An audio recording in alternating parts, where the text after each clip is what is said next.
Hi there, I'm Ice here, and despite my many problems with War Thunder, the fact that I'm crap at it, the fact, I'm bad at dogfighting, I'm bad at aiming, and when I do aim straight for once, the game seems to be sometimes pretty bad at registering my actual hits.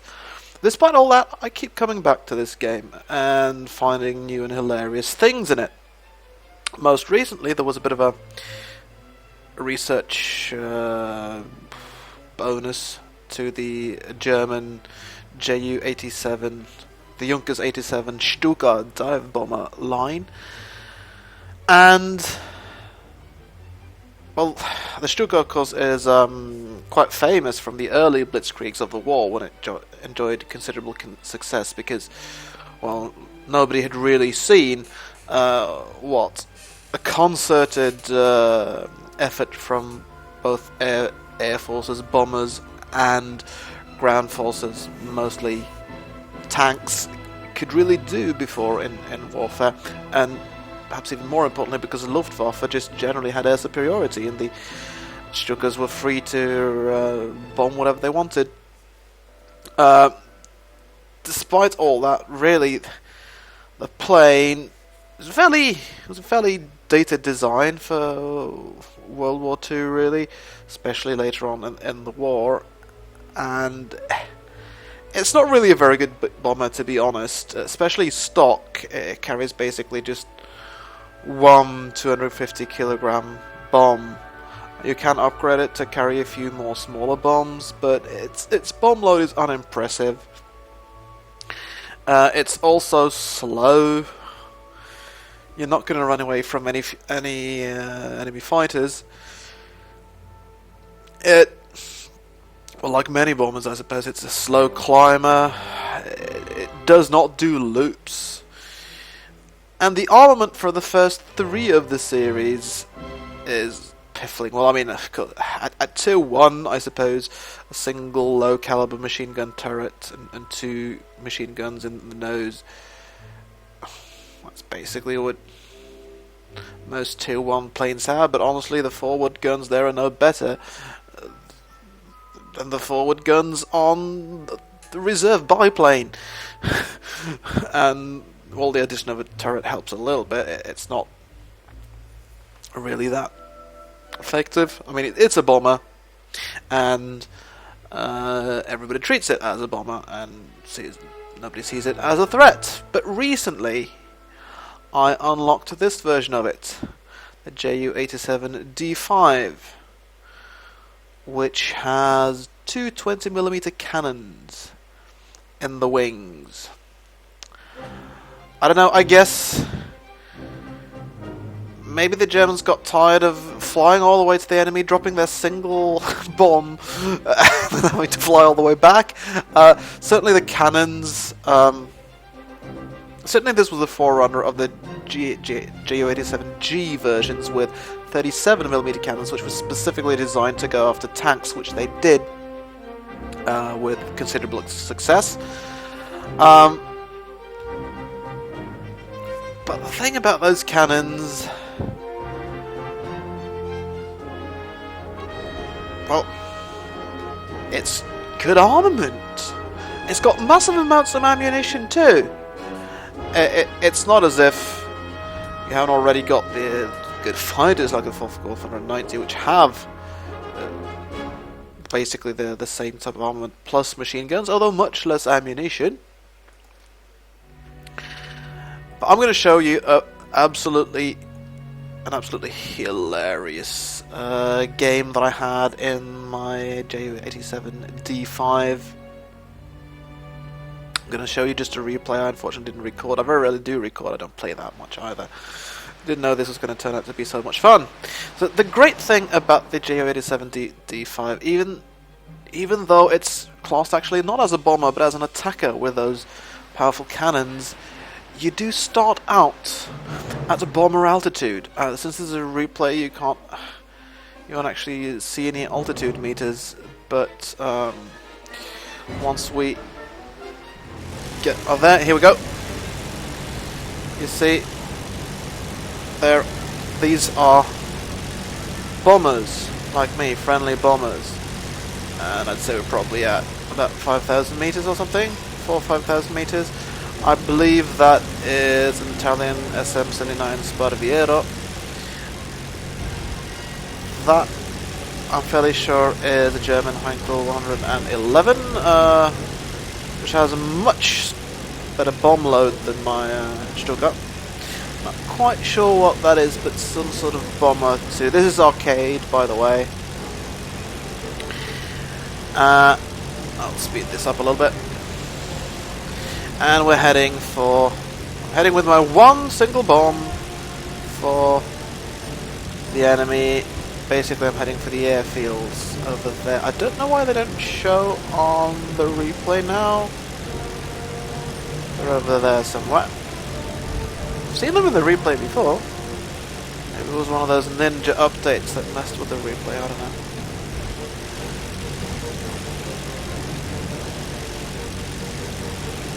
Could that be a Ju88, perhaps? Or possibly some Russian bomber, I'm not sure. Anyway, I'm dropping my bomb over their base, and as you notice, I didn't actually dive down at all. The thing about base bombing is that bases don't move around, so I generally don't have to dive to actually drop my bomb there, which is good. Sacrificing your altitude advantage just to get your bomb on target is kind of... it was the solution that the Germans went for, the Ju87, but it was of course a bit of a technical dead end, seeing as though, well, there's the Heinkel 11. As better bomb sites were developed, bombers learned to enjoy their high altitude and drop their bombs without having to sacrifice that altitude just for accuracy. So I'm figuring out, I'll drop my bomb, don't know quite what to do. The Heinkel 111 over there, by the way, seems to have company. See if I can get...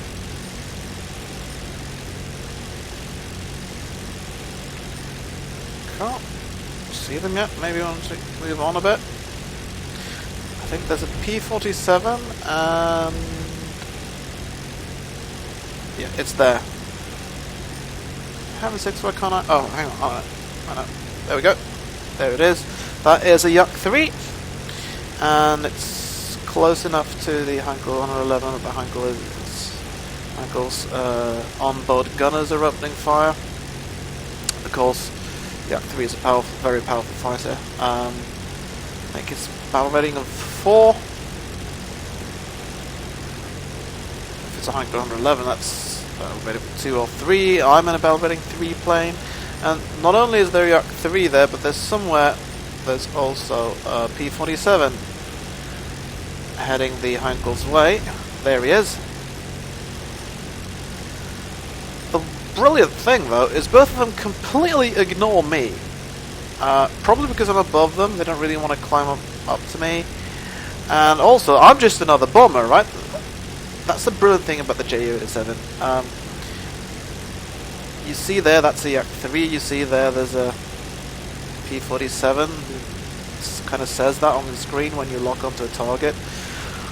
All it says about me is that I'm a Ju87. It doesn't tell them which variant, so they probably just assume I'm just another completely harmless dive bomber with 2 machine guns, and they allow me to simply go down right behind them, and even catch up, since they're climbing and I'm diving. I can catch up, and cannons make short work of the Yak. And there's a P-47D.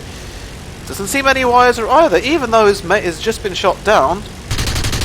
He just climbs straight ahead of me and loses his tail for it.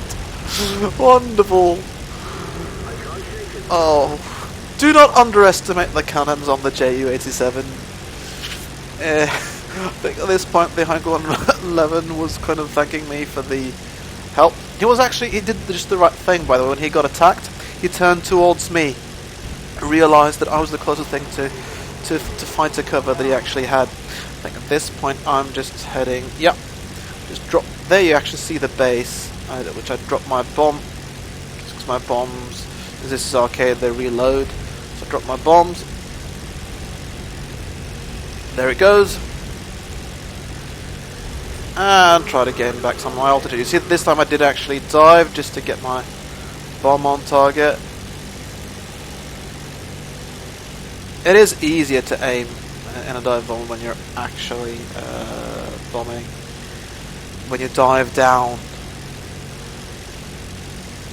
because you don't have bomb sights. And over here there's an I-185, another 4.0 battle rating plane. Very, very dangerous. Has better cannons than me, actually. 3 cannons as opposed to my 2. Again, he's below me. I'm thinking maybe I'll get lucky and he'll do just what those others did. To another drop behind him. No, this guy, he's turning. He's realised that I am a threat. He's turning. But I'm turning close enough to try and get some shots off. I think I actually... Not quite sure. I think I may have hit his tail, or maybe this is the past one I do that. Because the other thing about the Ju87, it is surprisingly agile in horizontal turns. And even though the I-185 was also really pretty agile, I was able to turn around, and when he turned back, I got guns on him. And he turns again, dives and goes back up, and I'm turning inside of him again.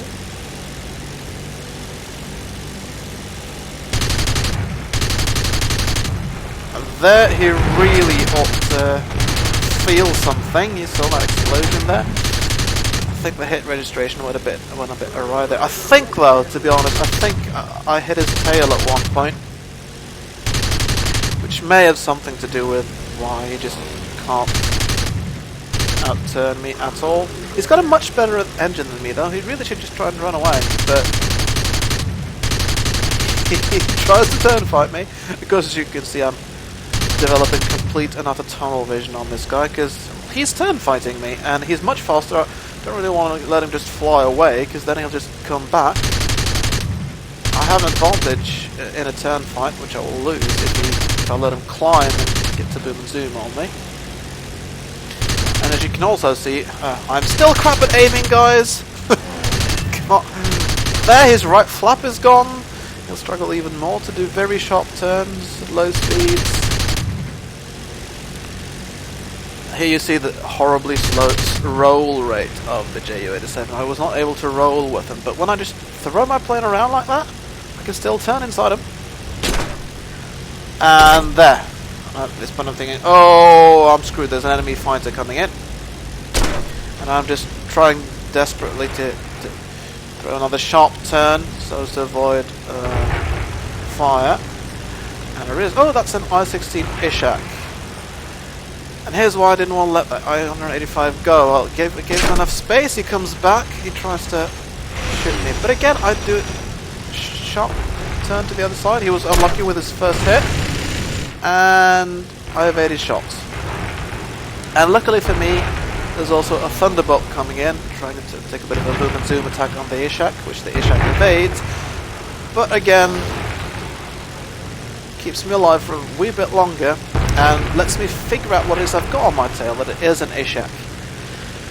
And while I might be able to turn with an I-185, I cannot turn with an I-16, which is one of the most agile planes in the game, so I just keep on the I-185 trying to get him before I die.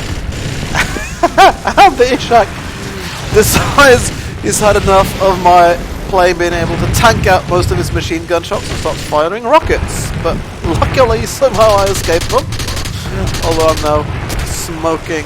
That's more because of the Ishak's machine guns. That's the thing about the Ishak though, it's a lower battle rating plane than me, and its machine guns aren't, well, you can see they're causing me to release a lot of smoke. My engine's hurting, but he's not able to take me down quickly. At least you can see my plane is red. You can see my tail gunner See me evading another rocket.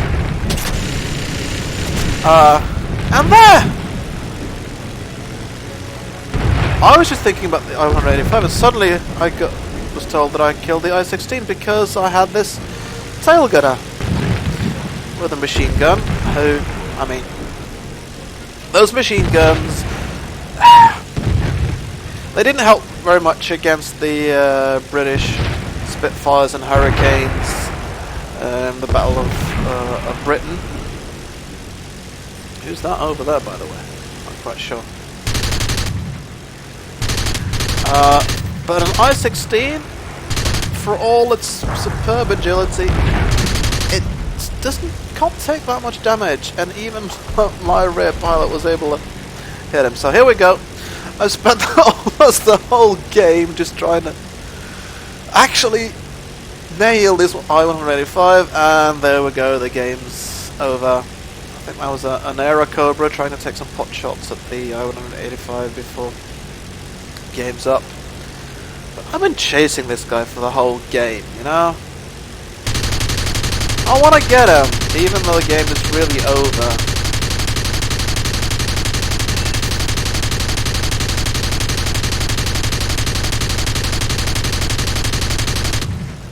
And I got a kill confirmation right there, actually. In the replay now it said suffers damages of tail, but in the actual game I'm 100% certain it said pilot is unconscious. So I feel a little bit bad for the guy because maybe, you know, I certainly did not get credit as a kill. I didn't get the silver lions for any kills on the I-185, but I feel like I had the moral. I feel like really I nailed him in the end, even though it took me almost the whole game turning and turning and turning to get him. In fairness, he was evading, and I'm just, in fairness also, I'm a terrible shot. But I think the main reason actually I didn't get the kill is basically because when you get get informed that the game is officially over, you just don't score kills after that. And if that I-185 had to pay the full repair costs, then I feel bad for him, since I didn't even get to score a kill there in terms of the reward. But anyway, there you are. The Ju87, surprisingly agile in horizontal turns.